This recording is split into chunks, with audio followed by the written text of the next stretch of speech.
Thank you, Kavaldeep. And welcome back to all the attendees who've been with us for the last 2 days. It was an exciting 2 days. We've worked really hard to bring this to you. And we are very excited at the participation, at the comments, and at the various, session participation that has happened. And it really gives us a lot of energy at the end of 2 days, even though we've put in a lot of work. We did wrap up day one yesterday, and to wrap up day two, I hand over to Kavaldeep. Thank you very much, Ratna. It's a tough act to wrap up, I think. It's so sad we are leaving it today, but what's happened is it's really, I think it's a transformative experience. I think it's changed my outlook to life and what's going to come.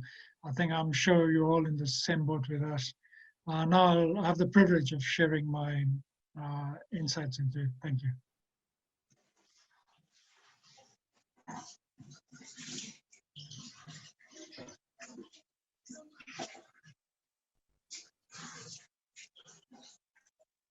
Can you see my presentation?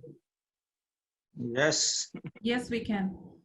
Okay, so to start off, the day that began, we said the key messages for day two was that we have very positive feedback from our delegates and participants and to the social media and emails that GPC 2020 was a unique day in at this time of global health situation. But actually, more importantly, I think it was a great day in that the level of expertise we brought in, and I think great hope from the vaccine group that really showed that things can be looking great. There is a great sun over the horizon. It's coming soon with the grants that have been made to looking at that. We then invited our participants to vote on the grants, COVID-19 at the booth, and to share more information. And then we asked the IAPO leadership invited everybody audience to participate in the public consultation, looking at the action plan for 2021 global action safety. And we brought together everybody into one pool to sound one issue. Jeremy Hunt today really put the center of that whole issue. That I've been following him at the World Patients Day in Geneva at the moment, and he said that we must change that relationship. I think that the doctor-patient dynamic has to change. The political commitment has to be there, and this occasion of this great day, health worker safety is important for us because it means our safety. Let's take care of our health workers and it take care of us. We then had Dr. Abdullahi really bringing about the issues of political commitment and maintain that momentum they started in London way back in 2016. And he's still holding the baton. He's ready to discharge it and give it to somebody else. And the responsibility is bearing very heavy on him. Because I think the ministers need to meet for the 5th Global Ministerial Summit, and I think it will be great to hand it over to Switzerland, who were originally the host. And one lesson that Dr. Abdullahi said was that health safety is everybody's business. Improving health worker safety and patient safety is the same coin. It's not two different things. And then Sally Davis, Jim Sally Davis and Thomas Greeney came up, giving us that broad warning, I think, that there is something else out there that's waiting. This is in the dark blue water that we have seen pictures of. There's a bigger monster to come, and that is the antimicrobial resistance, because it is going to be dealt with. But unless we deal with it effectively, we will be in the same boat as we are now. But this time, I think there will be no solution when the wolf comes, because we would have run out of every solution. I think we need to have this antimicrobial resistance matters dealt with stewardship. And we learned this through the pandemic itself. Simple measures, wearing masks. We should have listened. Taiwan, as you saw, when they started wearing masks. Everybody was sort of surprised. And yet that is traditional in Taiwan. It's a non-practice under normal circumstances that if you have a cold, you go into a tube station, but wearing a mask, you're protecting others. Just simple things, keeping safe distance, making sure, controlling the infodemic, making sure everything is right. So she really put ahead that simple things matter. Clean your hands and let's deal with this in that version. And Thomas Queenie, I think, put it that yes, we do need that big guns, and that big gun was really the AMR Action Fund. Everybody's put money into their pockets. Pharmaceutical companies. I think at this moment, Thomas is developing a little halo because he's leading two very effective campaigns through his membership. One is the vaccination development, and the second, which is about the AMR. And both are on non-profit basis. They're looking at just covering the costs and ensuring that we get that solutions we need. Thank you, Thomas, and thank you, Sally Davis, for this. Then we had that amazing patient co-creation, having the expert patients and deeps, as I called it.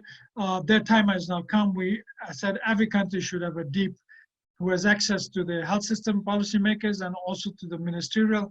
Make sure that these are included in the decision making and deep opinions are incorporated into policies, effective policies. At a personal level on social media, and Sarah has really put that it's really important to get engaged, and Ken talked about research.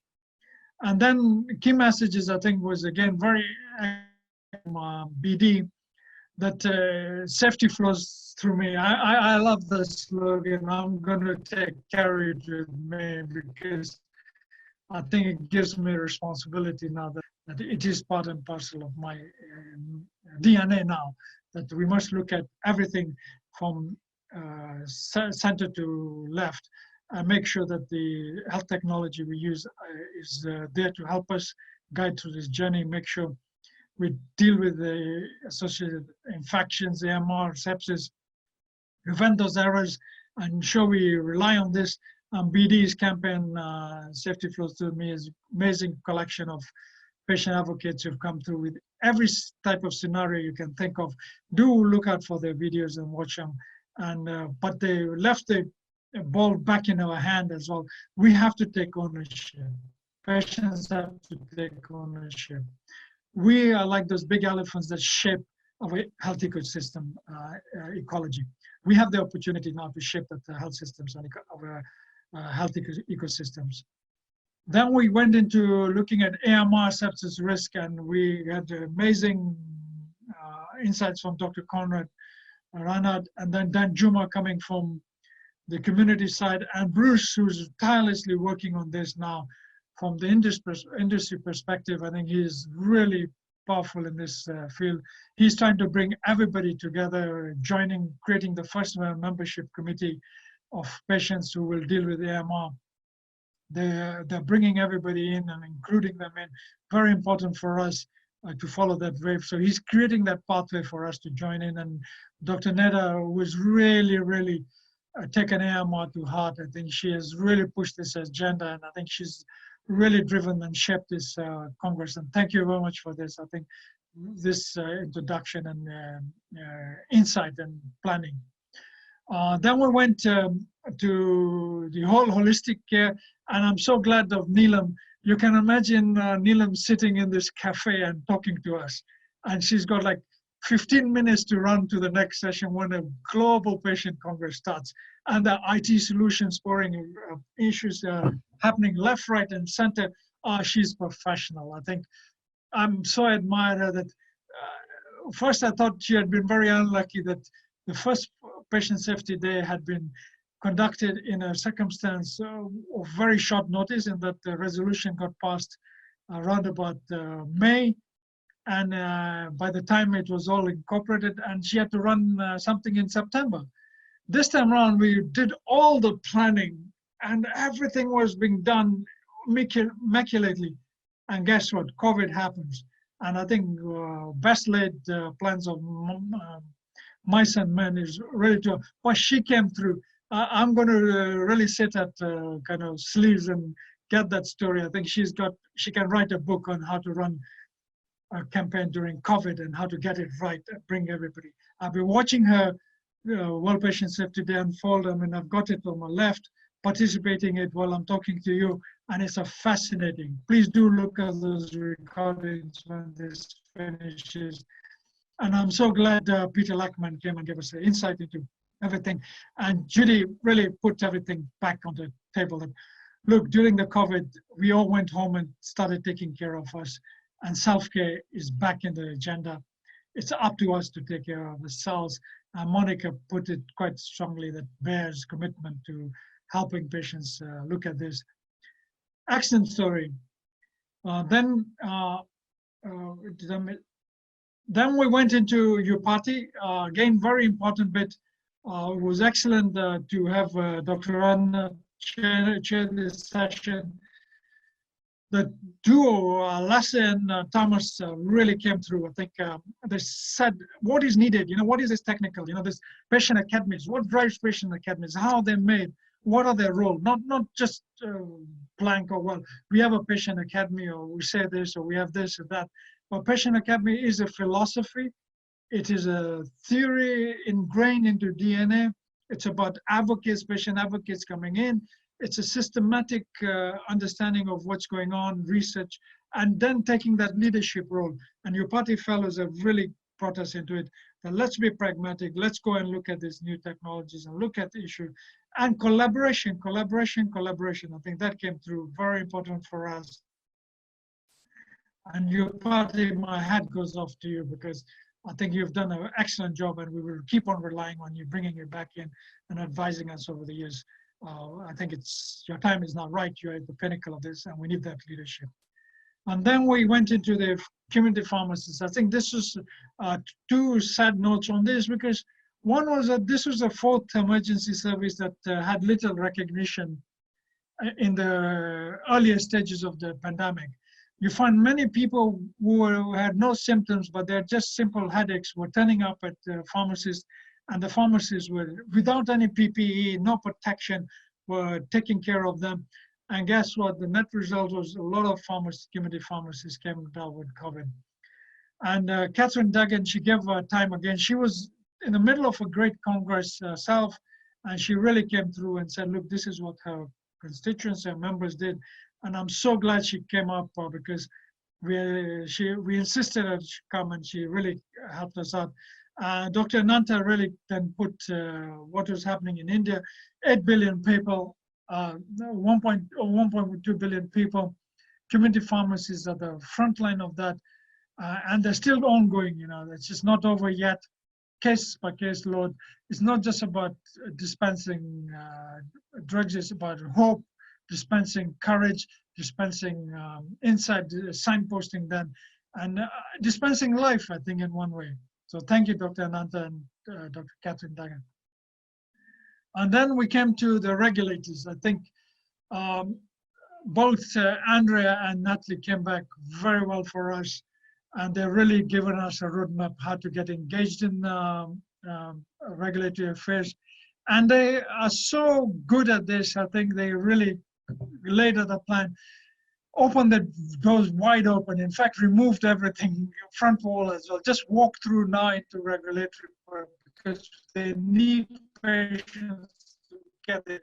The world we knew of has changed.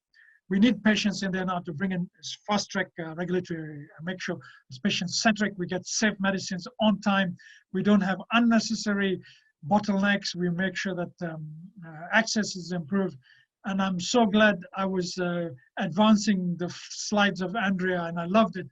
I can say in my CV that I did advance the case of the FDA slide by slide as I went across. And thank you very much, David Jeffries, who put the icing on the cake. That really regulatory reliance is about trust. We need to work on that. No need to reinvent regulatory regimes. Especially when you don't have capacity. Why do you want to do something? And especially even if you have a capacity, you don't have that insight into that. It's pointless in, say, a small country trying to make a decision on regulating, say, gene therapies when it has no biotech firm in the country. better rely on somebody else or work in trust, share your documents and all the stuff. So thank you, IFPMA, for providing us with a great speaker. And I love the two regulators who brought us great joy to say there's hope and they'll really be working on this vaccine regulation effectively, ensure we get that safe vaccine in quickly. And then Dr. John Walter Stryker, she really, I think I loved the talk because she brought everything together from simple things to complex things, from everything is needed. We need to work together from every part of our health system, every component. Everything matters. It's not big things that matter. It's simple things. When they're stacked up, they make good results. And we must look at that. We now have only one competitor, and that was the virus. And we must, she brought back that emphasis, we must take care of our own safety and make sure we're informed through good sources of data and trust in science. I don't know why the problem is there. Even Dr. Todorus brought about this issue that, look, we need to restore science in the center of all patient lives and healthcare policy and communication. We don't need the infodemic. It's hindering us.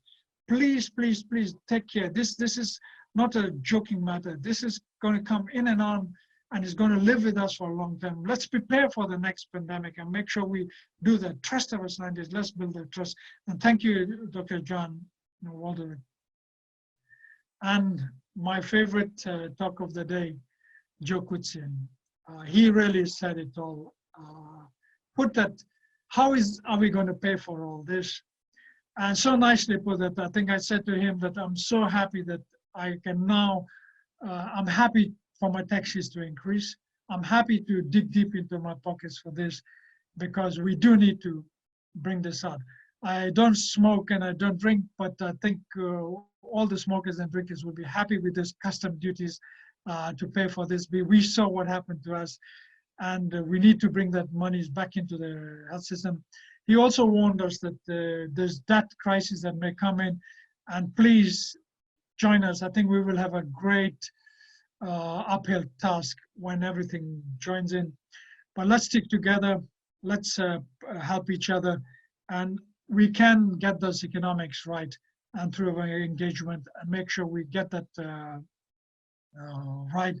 And I think, as he said, to want the world we want is not enough, but we have to pay for it and work hard for it. That we must have those strategies, we must engage in this. Don't shy away from the economics of things. Advocates, please come in. And the health economist unit at the Economist is a great resource. And thank you, Joe, for that great sound. He really inspired me on this and said, let's go, let's look at the economics. Don't be afraid of economics. And lastly, for Day, Jijong and the patient advocates, I think I can't say much more than this, that this is a methodology that we should adopt. Let's have open patient cafes in every health system to ease things up. And the way Jijong and the Koreans have run this, I think this beat there. Korea was quick to recover from the pandemic because it was institutions like this that helped them. They came forward, patients rallied around each other and made sure wearing masks and having those apps, tracer apps were done quickly. And inspiration, and I want to make sure that this methodology. Dalia, I remember from small island of Mauritius, she's such a big footprint, you know. You go there, I mean, if you look at the 1 to 50,000 map, you can't find Mauritius because it disappears, it's so small. And yet her voice rings out, really, really. And then Flavia from Uganda, I mean, she really inspired me because that was when you're dealing with everything, COVID, and then you have health system negligence, health system kind of disinterest, health system abuse. And then he young but son, and I think she really touched me because working in child rights, I never thought about pediatric medicine. having that importance now to look at. And I think it's clicked in my head that we do need new protocols. I think maybe a YAPO's youth wing, and I'll ask Dr. Ratna Devi to reinvestigate this and bring it back. We do need to look at pediatric medicine and how we control. I'm tired of children getting adult doses, and that's where patient accidents actually happen. You don't know how to divide a dose among what's a quarter of a tablet or 3/4 of a tablet. Parents can't decide of 5 milliliter or 5 milligrams. We need to work on this and bring this back onto things. And patient hubs have to be opened up and regularly meeting. And I would now hand over back to Dr. Ratna Devi to conclude the session with today's results and everything that's happened, and share the good news on the call to action. Ratna, over to you. Thank you, Kavaldeepa. If you can allow me to share my screen.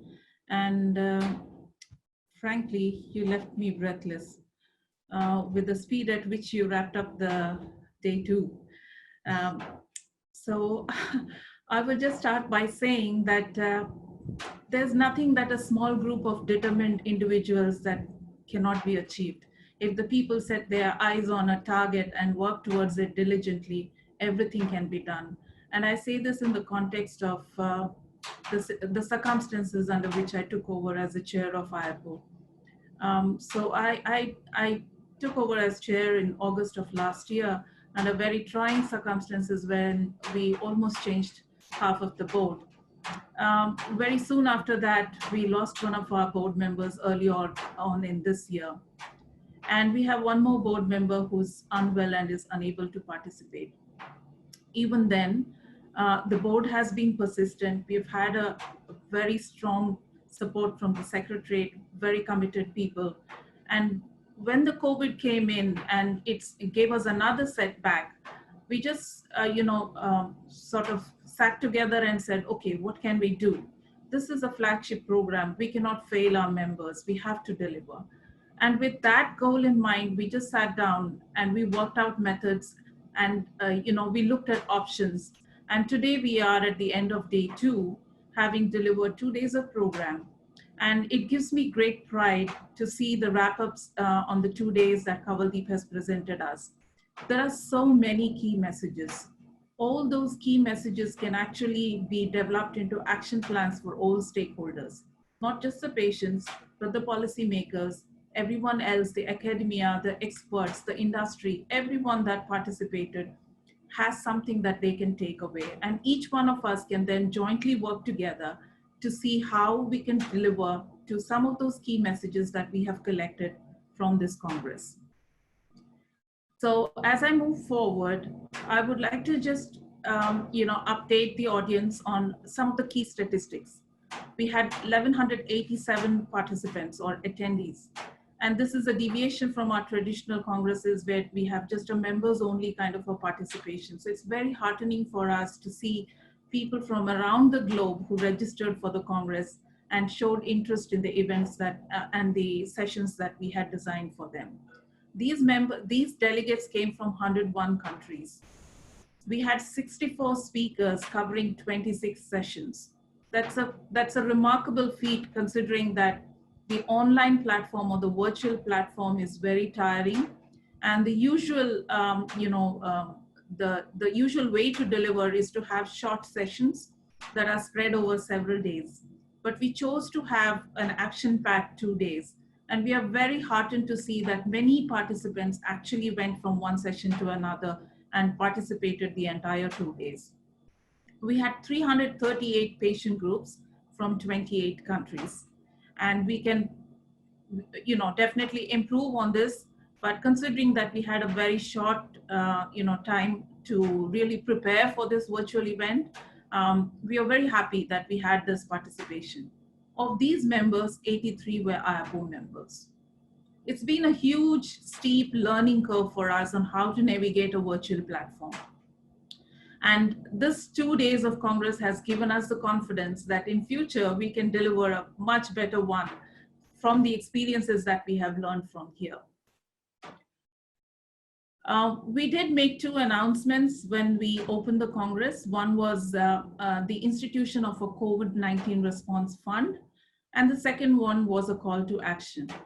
We asked people to vote, and I'm very pleased to share that we have 5 finalists. The 5 finalists are Share Care Ghana, Uganda Alliance of Patient Organizations, Save Liver or SLAP from Northern Macedonia, Patient and Community Welfare Foundation of Malawi, and Consumer Online Foundation India. Congratulations to these winners. We will be very, very happy to work further with you to see how you implement your plans. The board also took a decision that in true spirit of supporting all our members, the 3 organizations that really did not make it to the top 5 will also get a support. And these 3 organizations are Epilepsy Support Association of Uganda, Action Group for Health, Human Rights and HIV/AIDS, AGHA, again from Uganda, and National Community of Women Living with HIV in Uganda. Congratulations to all 3 members as well.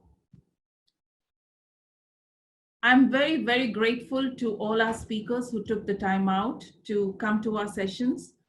We did not have a single dropout, which is quite an achievement considering that we had multiple time zones and we had to really coordinate with several people to be able to get everyone on time. I'm also very thankful to all the delegates who attended all the sessions. Very, very thankful to our sponsors, and I will read out the names. We had Leo Pharma, Johnson & Johnson as our platinum sponsors. We had MSD, Roche, and Pharma as our gold sponsors. And we had IFPMA, Novartis, Bayer, Pfizer, Upjohn, Novo Nordisk, and BD as our silver sponsors. Thank you so much. It is because of you that we can keep on going. And we promise that, patient-centered healthcare and patient involvement will not be something that is a thing of the future, but will be something that will be incorporated into the vision and mission of IAPO and will be something that will live and breathe every day of our life. I now hand over to Karen to please read out the call to action. Thank you, Madam Chair. We certainly hope the past 2 days were an opportunity to inform, educate, and more importantly, inspire all of you to continue to advocate for patient centricity. As with any Congress, we need to move forward and translate these learnings into action. Allow me to read the call to action and admonish every one of you to join us in this call. So arising from the 9th Global Patient Congress, 16th to 17th of September 2020, the 9th Global Patient Congress 2020 resolves in national unity and global solidarity, endorsing in acclamation the Global Patient Community Pledge, to urge every World Health Organization member state to engage their whole of patient community within their whole of government and whole of society efforts to control and eliminate the COVID-19 pandemic, to urge full implementation of the World Health Assembly Resolution 73.1 and request that every member state during the current pandemic provides equitable and appropriate protection for their populations, in particular people with pre-existing health conditions, other vulnerable groups, as well as groups at risk, including health professionals and other frontline workers. To urge full implementation of the WHA Resolution 72.6 and request each member state to secure sufficient funding and support for ensuring necessary health system capacity that will provide access to safe and quality care for everyone, in normal state or in an emergency, respecting patient centricity and equity, leaving no one behind. And to urge member states to engage expert patients in research, policy formulation, and implementation so to better respond to their needs. We pledge for a patient-centered healthcare system with the patient being not only its user, but a contributor and a co-creator to its development for better, more accessible, affordable, dignified, quality, and safe care. Indeed, nothing about us without us. We'd like to thank everyone for their participation in this 9th Global Patient Congress, and special thanks to the AYAPO board, as well as the AYAPO Secretariat for mounting a milestone event in AYAPO's 21 years. As chair of this 9th Global Patient Congress, I now declare the Congress closed and urge everyone to move forward with their call to action. Thank you. Back to you, Madam Chair. Thank you, Karen, and thank you everyone for joining us for this Congress. We look forward to seeing you back at our second Asia Pacific Patient Congress, 3rd to 4th December 2020. We had hoped that it would be a hybrid event where we would have some participation from the local member groups and have a virtual one as well, but the current COVID-19 situation seems that it will have to be fully virtual. So I encourage you to look forward to further updates on this Congress. We will very soon be posting it on our website. Please do register and join us for 2 days of more exciting sessions. Thank you very much. Just a last message. The WHO has just finished their World Patient Safety now. I don't know how we coincided with it. We are so matching.